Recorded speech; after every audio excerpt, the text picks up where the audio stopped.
दोस्तों, India news के खास कार्यक्रम लीडर में आज हम आपको एक ऐसे नेता से मिलवाने जा रहे हैं जो दलितों की आवाज है। लंबी राजनीति हो गई है और आज इस समय कौशल किशोर मोहनलालगंज से सांसद हैं। और एक और बात इसमें मैं ऐड करना चाहता हूं, उनकी पत्नी यहां से विधायक हैं। दोनों में अच्छी नोकझोंक होती है जब अलग अलग इनके कार्यकर्ता अपनी अलग अलग समस्याएं लेके आते हैं। एक तरफ विधायक पत्नी पैरवी करती है, दूसरी तरफ से कौशल जी का भी फोन चला जाता है। तो बहुत सारे अच्छे खट्टी मीठी बातें आज हम लोग करेंगे इनसे। कौशल जी, पहले तो इंडिया न्यूज में आपका बहुत स्वागत है। आपकी बड़ी लंबी राजनीति है। मैं देख रहा था कि काफी समय से आप राजनीति में सक्रिय हैं। मुलायम सिंह यादव के समय में आप विधायक बने, उसके बाद आप मंत्री भी रहे। तो आपने बचपन से ये सोचा था क्या कि आप राजनीति में ही आएंगे? नहीं, मैंने कभी नहीं सोचा था। अच्छा। और राजनीति में नहीं, बल्कि ये था कि कोई अच्छी नौकरी मिल जाएगी जी, तो बस उससे परिवार चलेगा। ये था मेरा कि मैं कुछ करूंगा। भाइयों की भी, परिवार के लोगों की भी यही मंशा थी कि कोई नौकरी मिल जाए और सरकारी सर्विस मिल जाए जी जी, तो उसमें परिवार चले, क्योंकि बहुत गरीबी थी, इसलिए परिवार को चलाने की बात थी।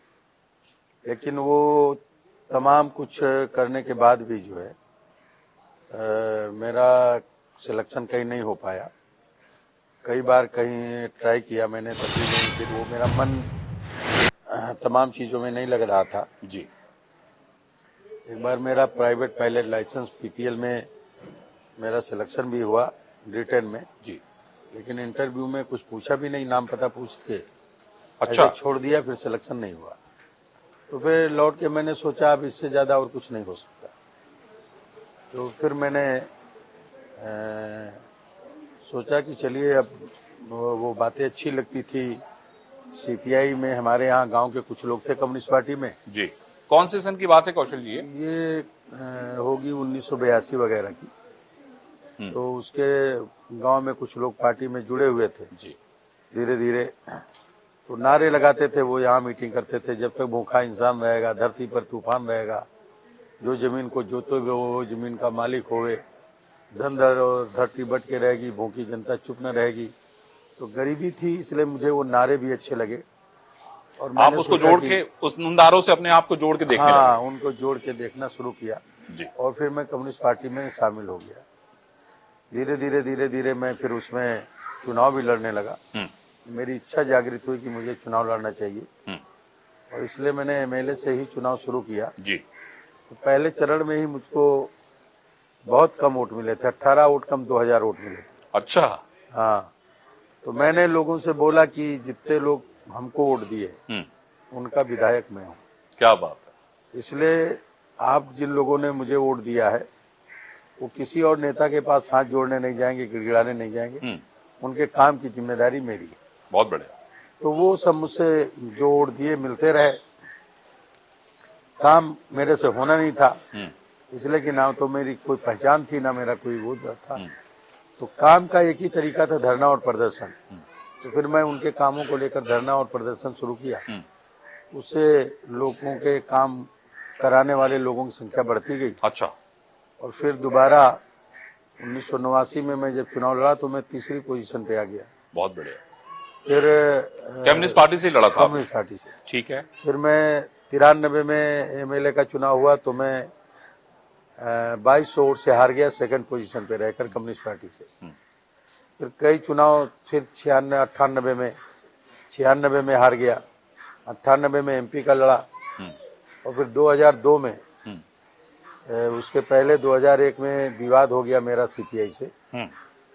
और सीपीआई से विवाद इस सवाल को लेके हो गया कि ना तो आप क्रांतिकारी हैं, ना आप चुनाववादी हैं।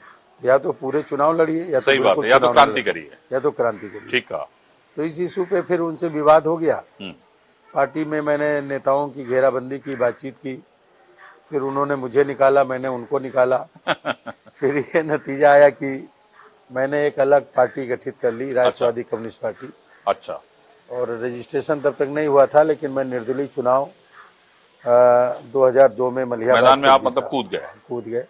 और निर्दलीय चुनाव में 2002 में जीता। अच्छा। करीब 63,000 वोट पा करके। और तब से जो है फिर वो पार्टी का गठन करके उसको चलाता रहा। उसके बाद फिर मैं चुनाव हारा, लोगों ने एकजुट होकर हराया मुझे। 2007 में, 2009 में 2 बाई इलेक्शन, 2012 में मैं मात्र 1403 वोट से चुनाव हार गया। तो उस पे जनता में, लोगों में मतलब आपके खिलाफ साजिश भी खूब हुई है? हाँ, मतलब मुझे एकजुट हो जाते थे लोग, सपा बसपा के लोग, अच्छा, मुझे हराने के लिए। कौशल न जीते कोई जीते। अच्छा, तो ये मुहिम चलती थी। तो भाजपा में आने का आपका मन कैसे बना कौशल जी? मतलब किसने भाजपा परसू में किया? आने का मेरा कोई मन नहीं था पहले से, अच्छा, लेकिन वो चूंकि 2012 का चुनाव हारने के बाद जब 2014 आया, तो 2014 के पहले ही 2013 वगैरह में माननीय राजनाथ जी उस समय भारतीय जनता पार्टी के राष्ट्रीय अध्यक्ष थे, जी जी, उनसे बातचीत हुई और उनका था कि आप पार्टी में शामिल हो जाएं। पार्टी भी उस समय लोगों को ढूंढ नहीं थी जी, कि केंद्र में सरकार बीजेपी मजबूत लोगों को ले आया जाए, शामिल किया जाए। तो हाँ, मजबूत लोगों को ढूंढ नहीं थी। जी, तो उसमें मेरे से भी संपर्क किया, बातचीत हुई मेरी। तो फिर मैंने अपने सभी कार्यकर्ताओं से बातचीत किया, बैठक तय की। तो बैठक में सभी कार्यकर्ताओं ने जब ओके किया कि ठीक है, आप जहां चलेंगे वहीं ठीक है, शामिल हो जाइए, तो फिर कार्यकर्ताओं की मर्जी से मैं बीजेपी में शामिल हुआ, अपनी कुछ शर्तों के साथ। ये कि मैं अपनी बात को रखूंगा। रख देते हैं आप बेबाक तरीके से, वो हम लोग देखते रहते हैं। तो उसमें मेरे ऊपर कोई दबाव नहीं रहना चाहिए, और गलत काम मैं करूंगा नहीं, गलत काम मुझे पसंद भी नहीं, लेकिन बेवजह का दबाव नहीं होना चाहिए। सामंतवाद के खिलाफ, पूंजीवाद के खिलाफ, मजदूरों के लिए, ये सब चीजें जो मुझे तो कौशल जी, आपने कभी बसपा सपा मतलब बसपा में जाने के लिए नहीं सोचा? उन लोगों ने नहीं कहा कभी आपको जाने के लिए? बसपा में लोगों ने प्रयास किया मेरे के, लेकिन इस संबंध में मेरी मायावती जी से सन 1998 में 45 मिनट बात हुई। अच्छा, मायावती जी से बात हुई उस पे, तो मैंने कई एक सवाल उनसे किए। अच्छा, उन्होंने भी मुझसे सवाल किए, जो आए थे उनसे भी बातचीत हुई। और मैंने कहा भी डॉक्टर अंबेडकर के मिशन को पूरा करने का जो उद्देश्य है, वो हम जातिवाद को लेकर के नहीं चल सकते। डॉक्टर अंबेडकर का मिशन था जाति विहीन, शोषण विहीन समाज की स्थापना। एकदम सही कहा। तो उसके स्थापना अगर करना है तो हमको जातिवाद को खत्म करना है।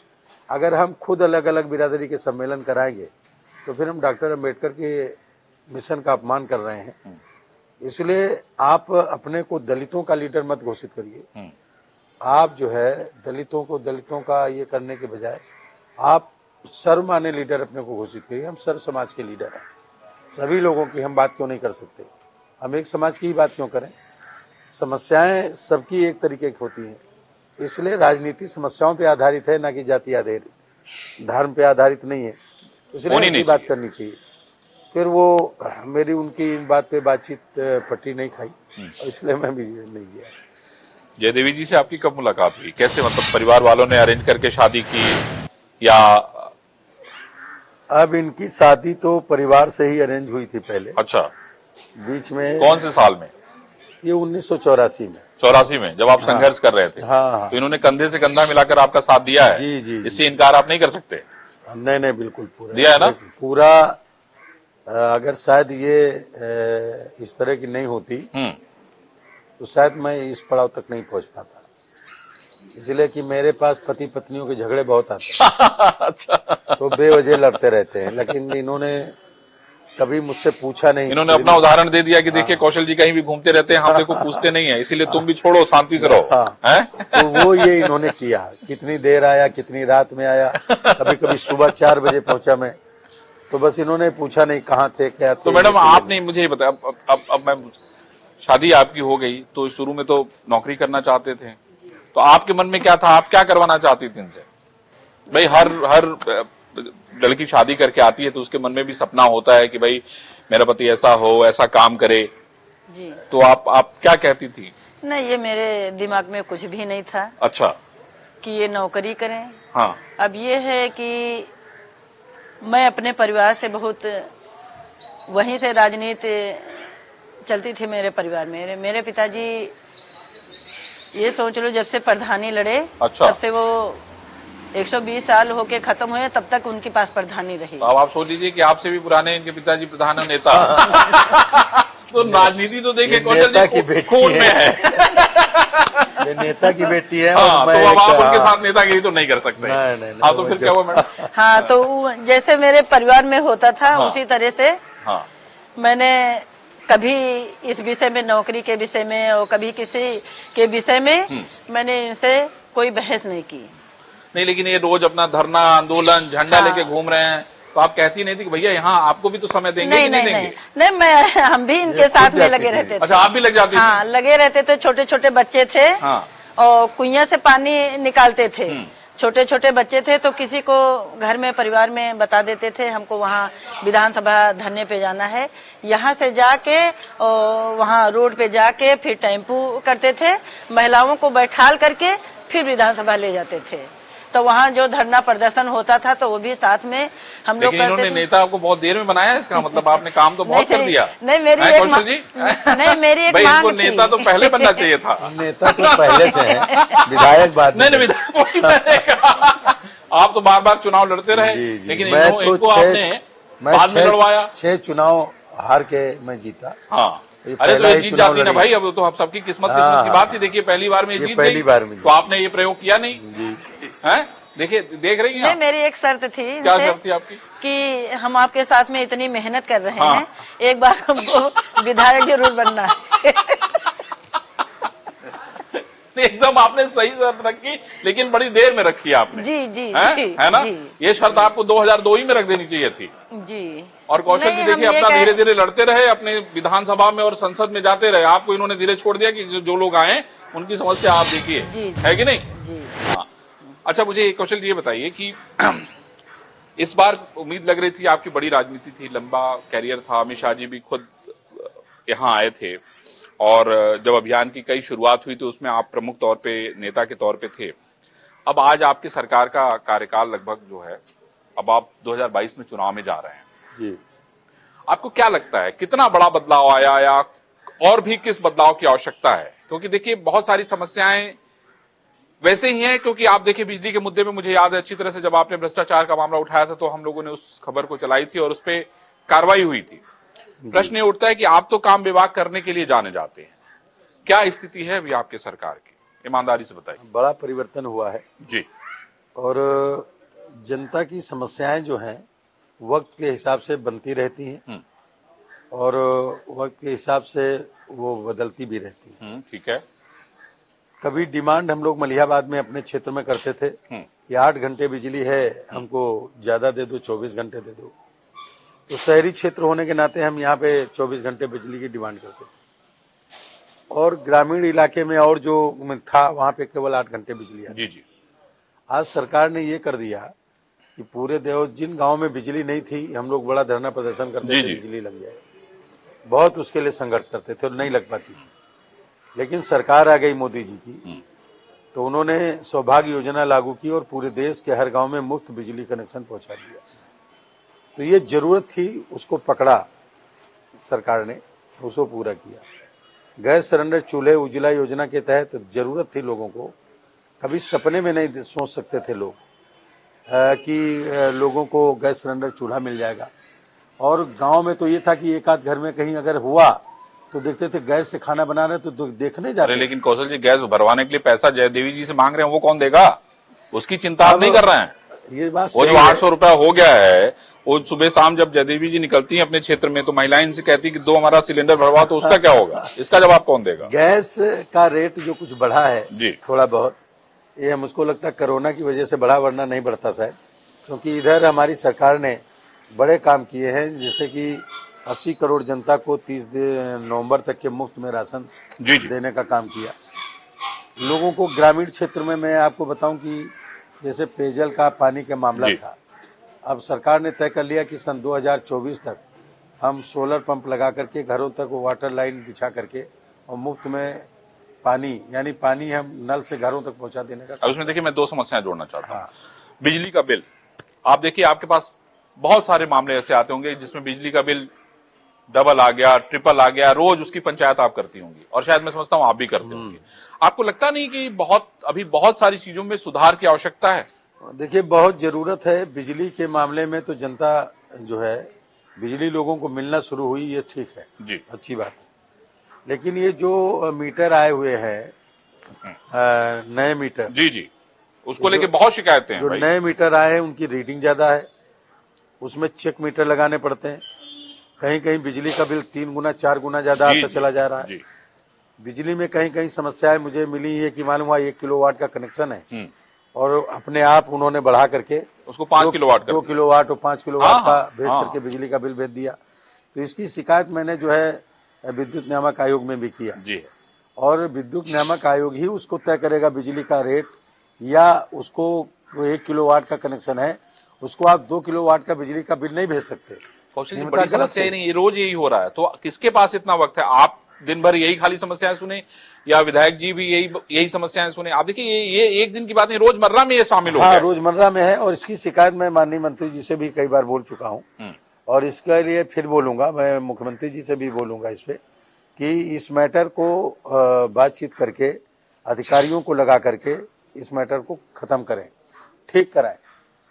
कुछ हमारे जो बिजली विभाग के कर्मचारी हैं, कुछ अधिकारी भी हैं जी जी, जो इस मामले में लिप्त हैं और नीचे के स्तर पे हो जाता है कि बिजली का बिल ज्यादा बढ़ करके आ गया, फिर उसको संशोधित कराइए। कुछ जगह ऐसे आ जाते हैं कि मालूम हुआ कि उसका कनेक्शन बिजली का है, आप उसे काट नहीं सकते, जी आप उसको ज्यादा से ज्यादा ये करिए कि आप उसकी किस्त जमा करा लीजिए, हाँ, किस्त बांध दीजिए अपना नामिनल दे, कर और लीजिए, क्या। वो कर लीजिए। मगर होता है कि और मालूम उसमें हुआ- ब्याज दर जो कौशल जी है, आप ब्याज दर इतना लगा देते हैं वो कि आम आदमी तो बेचारा मर जाएगा। हाँ, सरचार्ज वो बहुत ज्यादा लगाते हैं, वो खत्म होना चाहिए सरचार्ज। और पेनाल्टी लगाते भी इसलिए है कि पेनाल्टी लगा दो तो शायद लोग बिजली का बिल जमा करेंगे अरे और बाद में वो मूल जमा करते बेचारे, वो यही जमा बहुत नहीं है। कर पाते। वो पेनाल्टी दर फिर डबल फिर ट्रिपल हो जी जाता है। जी जी, तो वो खत्म होना चाहिए और इसके लिए मैं बैठक भी मेरी हुई थी जी अधिकारियों के साथ जी, कि इसका एक प्रपोजल आप लोग भेजिए और भेज करके इस समस्या का निदान कराइए। जनता को बिजली मिले आसान किस्तों पर कम पैसे में, तो वो बिजली का बिल भी अदा करेंगे और आप ज्यादा उनके ऊपर लोड ला देंगे तो बिजली का बिल जमा भी नहीं हो रहा है और समस्या बढ़ी। और समस्या भी बढ़ रही। तो इस संबंध में मैं एक सुझाव मैं आपके चैनल के माध्यम जी, से भी देना जी। चाहता हूं और माननीय मुख्यमंत्री जी से मैं मिलूंगा, इस पे वार्ता करके उनसे इस समस्या के लिए मैं उनसे इसका समाधान होना निवेदन चाहिए। करूंगा कि इसका समाधान। अच्छा कौशल जी, ये बताइए जैसे कि एक पक्ष कभी आपके पास पैरवी लेके आ गया, दूसरा पक्ष जयदेवी जी के पास पैरवी लेके आ गया, दोनों लोगों ने फोन कर दिया, वो समस्या कैसे सॉल्व होती है? आप पक्ष में हो गए, ये विपक्ष में हो गए, तो फिर क्या करते हैं फिर? नहीं, ऐसे कैसे, कितने ऐसे मामले इधर ऐसे हाल में बहुत आए पहले? मामले होते हैं। हाँ, वही मैंने पूछा इसीलिए। बहुत मामले ऐसे हो जाते हैं। नहीं, मेरी भी इनकी कहा सुनी हो हाँ, तो जाती कैसे हुई, वही तो जानना चाह रहा हूँ ना, कहा सुनी कैसे होती है? हाँ, कहा सुनी क्या, जैसे मामला एक आ गया हाँ और उसके तरफ से विपक्ष का आदमी आ गया, वो जाके सांसद जी से मिल लिया और सांसद जी जान नहीं पाए, वो उधर फोन कर दिया और हम इधर फैसले लिए बैठे रहे, उसमें विरोध हो गया दोनों लोगों से। तो फिर कैसे सॉल्व होता है ये फिर? अरे तो क्या सॉल्व किया जाता है कि आपने, जब मैंने फैसला किया तो दोनों उसमें पार्टियों को बुला के बैठा के एक अगर इस तरह का था तो आप पूछ लेते कि ये फैसला, इनको पूछना था कि ये फैसला विधायक जी तो नहीं कर रही हैं। इसी तरह से हो जाता है, हम इनसे तो आप भी नहीं पूछती हैं? नहीं तो आप तो मेरी लीडर है ही है पहले से। जी बोले नहीं, ये फैसला मेरा माने, मुहर तो मेरी लगेगी। क्यों? नहीं, फैसले महिलाओं के अक्सर यही करती हैं अच्छा, ज्यादातर। पति पत्नी के जो फैसले आते हैं वो भी ज्यादातर अक्सर यही करती हैं। कभी कभी ऐसे हो जाते हैं कि जब थोड़ा पति को ज्यादा बोलने का मौका मिल जाता है तो लोगों उसका आप सुन लेते हैं। लोगों का कभी कभी ऐसा हो जाता है कि कुछ लोगों की एक आदत होती है कि इन्होंने फोन कर दिया, फिर वो मेरे पास भी आते हैं कि आप भी कर लीजिए, बात हो गई उसके बाद भी। कुछ लोगों की आदत होती है। अच्छा, उनका ये नहीं होता कि हम जितने लोगों को बता दें उतने लोगों से ठीक। सही बात है। लेकिन अक्सर इस तरह के मामले आते हैं, तो चूंकि सभी लोग क्षेत्र से जुड़े हैं, हम लोग प्रयास करते हैं दूसरे पक्ष को भी बुलाए और उनकी सामने बात करके निस्तारित करने का प्रयास करें। कौशल जी, एक और मेरे मन में सवाल था। आप देखिए यहाँ पे जो इंजीनियर बहुत सारे काम कर रहे हैं अलग अलग डिपार्टमेंट में, बहुत सारे इंजीनियर सालों साल से जमे हुए हैं। अभी आप देखिए यूपी सिडको एक वो है आपके सरकार की एजेंसी, उसमें कल 3 इंजीनियर सस्पेंड किए हैं। जी, उन्होंने क्या किया, ठेकेदार से मिलीभगत की और मिलीभगत करने के बाद बजट एक्स्ट्रा सैंक्शन कर दिया। और बहुत सारे ऐसे, आपके पास तो न जाने कितनी शिकायतें आती होंगी, मुझे बताने की जरूरत नहीं है। इन सब में मूल चूक जो ये सारी चीजें जो हो रही है इसमें सुधार कैसे होगा? आप लोग इस बात को लेके आए कि नहीं भैया हम किसी को ना खाएंगे ना खाने देंगे, लेकिन यहाँ तो खाने का जो दर है इतना ज्यादा बढ़ गया है कि बेचारा आदमी सोच रहा है चुपचाप कहीं जाए अपना शांति से वहीं पड़ा रहे। देखिए, इसका समाधान एक बहुत बेहतर है जी मैं जब विधायक था तो मैंने एक असेंबली में एक सवाल उठाया था जी। कि ठेकेदारी प्रथा खत्म होनी चाहिए। हाँ, अच्छा। ठेकेदारी प्रथा में जैसे कि बहुत से ठेकेदारी में मैटर आते हैं। एक तो काम का है, जी जी। तो जो ठेकेदार है उसमें प्रॉफिट भी कमाता है और मजदूरों को कम पैसा देता है। जी जी। अगर उन्हीं मजदूरों को हम उस विभाग के द्वारा डायरेक्ट कर दें, सीजनल काम पे लगा लें, हाँ हाँ, तो उनको पैसा भी ज्यादा अभी मिलेगा। जैसे कोविड में आप लोगों ने किया, जैसे कोविड में अभी आप लोगों ने जी, किया जी, जी। कि भाई मनरेगा के तहत बहुत सारे काम हाँ, आप लोगों ने दिए, तो उनको काम भी मिलेगा और काम अच्छा भी होगा। इसके अलावा जैसे कि बहुत सी अब जो ट्रेड चल गया है वो बड़ा खराब है कि मैन पावर जो सप्लाई है हाँ उसी की बात करने जा रहा था। वो संविदा। बहुत खराब है। जी जी। संविदा की उत्तर प्रदेश के अंदर करीब 17.5-18 लाख संविदा कर्मी हैं जी जी। विभिन्न विभागों में। उनको पूरा पैसा नहीं मिलता, 10% जो है वो कंपनी पैसा लेती है विभाग से और मजदूरों को आधे पैसे भी नहीं देती। अगर डायरेक्ट उनको काम पे संविदा पे रख लिया जाए, संविदा पे ही डायरेक्ट रख लिया जाए जेम विभाग के पोर्टल की द्वारा। बात हो रही है, हाँ। जेम की बात हो रही है, तो जेम पोर्टल भी तो बहुत मैनेज नजर आ रहा है सांसद जी, उसमें भी वही सारी चीजें, हाँ, वही वही है। कंपनियों को काम मिल रहे हैं। मैन पावर सप्लाई किसी कंपनी को नहीं मिलनी चाहिए। आप विभाग रखिए अपने पास से, विभाग जब अपने पास रख लेगा तो जब काम है तो बुला ले। सही कहा आपने। और मैं कह रहा हूँ 24 घंटे काम करा रहे हैं मैन पावर सप्लाई करने वाली कंपनी, एकदम बंधुआ मजदूर की तरह, बंधुआ मजदूर की तरह करा रही और उनका शोषण कर रही हैं। तो ये उनका जो शोषण हो रहा है, इस श्रम का शोषण, ये श्रम नीतियों के खिलाफ है। जी। मैं इस पक्ष का हूं कि ये सारी एजेंसियां खत्म होनी चाहिए, मैन पावर सप्लाई बंद हो जाना चाहिए। ये इंसान है जी। ये सब्जी और लौकी नहीं है जो इनको हम सप्लाई करें। इनको सीधे काम पे रखना चाहिए, भर्ती करनी चाहिए और उनको सीधे उनके खाते में पैसा जाना चाहिए। मजदूरों का इससे फायदा होगा, लोगों को रोजगार मिलेगा और बीच के जो बिचौलिए हैं वो जो इनकी मजदूरी का हक जो मारते हैं जी जी, वो बंद हो जाएगा। बहुत बड़े। अच्छा जगदीश जी ये बताइए आपको और क्या, सांसद जी को क्या अच्छा लगता है? इन्होंने जब आपकी शादी होके आई थी तो इन्होंने आपको कहीं घुमाने उमाने ले गए? ये 2 बार ले गए। पूरे जीवन में 2 ही बार ले गए खाली? 2 बार। भाई सांसद जी ये तो बहुत बड़ी शिकायत पूछे है। कहाँ ले गए? कहाँ ले गए ये बता दीजिए भाई। बताएं, एक हाँ। बार मुझको ये अलीगंज में वो लगी थी पिक्चर, तो एक पिक्चर मैंने देखी थी। अच्छा। और एक दिन पार्क ले गए थे, ये बुद्धा पार्क, बस। तो इसकी तो बड़ी पंचायत होनी चाहिए भाई, इसकी तो लड़ाई बड़ी होगी अभी। अरे लड़ाई क्या, तब कितना नहीं अब नहीं इतना- करना पड़ेगा भाई, ये तो ऐसे आजकल में ये सब होता है, पहले कुछ भी नहीं होता था। पहले तो जहाँ भाई हमने क्या कहा, हमने अरे कहीं दर्शन कराने कहीं लेके चले गए होते बाहर। दर्शन इनको हम करा लाए। तो आपका कोई फेवरेट हीरो है सांसद जी? कभी फिल्म इधर देखने का तो मौका मिलता नहीं होगा। नहीं, मैंने तो 20 साल से कोई पिक्चर वगैरह देखी नहीं? देखी नहीं, लेकिन शुरू में मेरे फेवरेट हीरो अमिताभ बच्चन। अरे क्या बात है। और मैम आपके पास भी वक्त नहीं है? कहाँ, हमको जरा उलझन अब लगने लगती है वहाँ हाल वाल में, हम नहीं जाते हैं जरा बंदेजी जगह में नहीं ज्यादा बैठ पाते हैं। क्यों हमेशा खुला खुला में रहे, सबकी अभी समस्या महिलाओं को ले जाती हैं दिल्ली। अच्छा। हाँ, 200 फ्लैट महिला पे हम ले गए हैं, फ्लैट पे अपने जाके रोकती सब हैं। बेकार वहाँ सबको घुमाते वहाँ हैं। घुमाती हैं? वहाँ ये सबको घुमाती हैं, फिर उनको जो जाती है एक पर्स खरीद के देती हैं। हाँ, लेके एक पास दे देते हैं। अक्षरधाम मंदिर और इंडिया गेट। फिर गाड़ी वहीं से बुक कराते हैं, टैक्सी क्या बात। 2, और फिर वहीं से गांव खाना की पीना उन बना के महिलाओं रख को, लेते हैं वहाँ। उन महिलाओं को जो कभी गई नहीं है। कभी नहीं, कभी गई नहीं। जनसाधारण महिलाएं। तो मैं समझता हूं कि नेता वही होता है जो आम जनता के दुख और दर्द के साथ जुड़ा हो। कौशल जी ऐसे ही व्यक्ति हैं और उनकी पत्नी उसमें हमेशा उनका साथ देती हैं। एक बार और भी मैं आपको बताना चाहता हूं कि कौशल जी बेबाक हैं, अपनी बात कहने के लिए जाने जाते हैं और किसी बात से घबराते नहीं है कि आगे उनका क्या होगा। उनको जो कहना होता है वही कहते हैं और शायद नेता की यही क्वालिटी होती है। अगले सप्ताह हम फिर किसी ऐसे ही लीडर से आपको मिलवाएंगे जो कुछ अलग होगा, हट के होगा। तब तक सभी दर्शक देखते रहिए इंडिया न्यूज। नमस्कार।